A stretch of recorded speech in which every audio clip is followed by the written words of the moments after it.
The rise and fall of the Aztec Empire. They called themselves the Mexica. In the early 1300s, they were just wanderers, nomads looking for a sign from their god Huitzilopochtli. According to legend, that sign appeared, an eagle perched on a cactus, devouring a snake. On that very spot, in the middle of a lake, they began building what would become one of the most powerful and feared empires in the Americas, Tenochtitlan. From humble beginnings, the Aztecs engineered a floating city. They built canals, aqueducts, temples, and causeways across Lake Texcoco. In less than 200 years, Tenochtitlan rivaled the size and complexity of the greatest cities in Europe.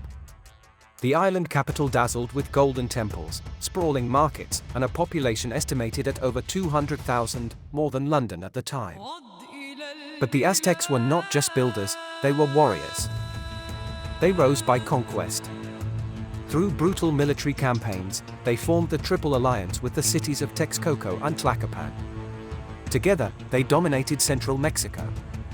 City after city was brought under Aztec control, forced to pay tribute in gold, cacao, feathers, textiles, and most ominously, people. Because the Aztecs believed the sun god needed blood to rise each day.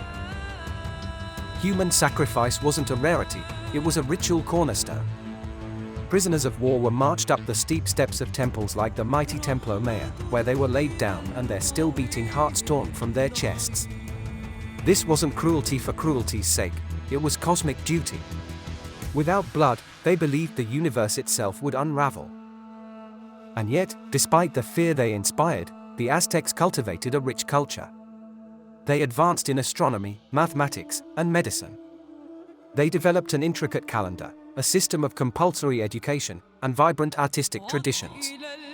Their empire was a paradox, blood and brilliance intertwined. By the early 1500s, the Aztecs were at their height. Emperor Montezuma II ruled over 5 to 6 million people. But beneath the glittering surface, cracks were forming. Many of the conquered city-states resented Aztec rule and the relentless demands for tribute and sacrificial victims. Some quietly plotted rebellion. Others simply waited. Then, in 1519, a new threat arrived, not from a rival city, but from across the sea. Hernán Cortés, a Spanish conquistador, landed on the Gulf Coast with a few hundred men, horses, and gunpowder. He was vastly outnumbered, but he had something more powerful than weapons, information, and allies. The Aztecs at first thought Cortés might be a god. His arrival eerily aligned with the return of Quetzalcoatl, a feathered serpent deity prophesied to return from the east. Montezuma welcomed the Spanish into Tenochtitlan, hoping to understand or perhaps contain them. It was a fatal mistake. Cortés, recognizing the simmering resentment among Aztec subjects, allied with enemies of the empire, especially the Tlaxcalans, bitter rivals of the Mexica. With their help, he learned the layout of the city, the customs of the people, and the vulnerabilities of the empire. Tensions boiled. In 1520, during a festival, the Spanish massacred Aztec nobles and priests. The city erupted in violence. Montezuma was killed, either by his own people or the Spanish, and the conquistadors fled, suffering massive losses in what's known as La Noche Triste, the Night of Sorrows. But Cortés returned. In 1521, with thousands of indigenous allies and a siege that lasted 75 days, the Spanish surrounded Tenochtitlan.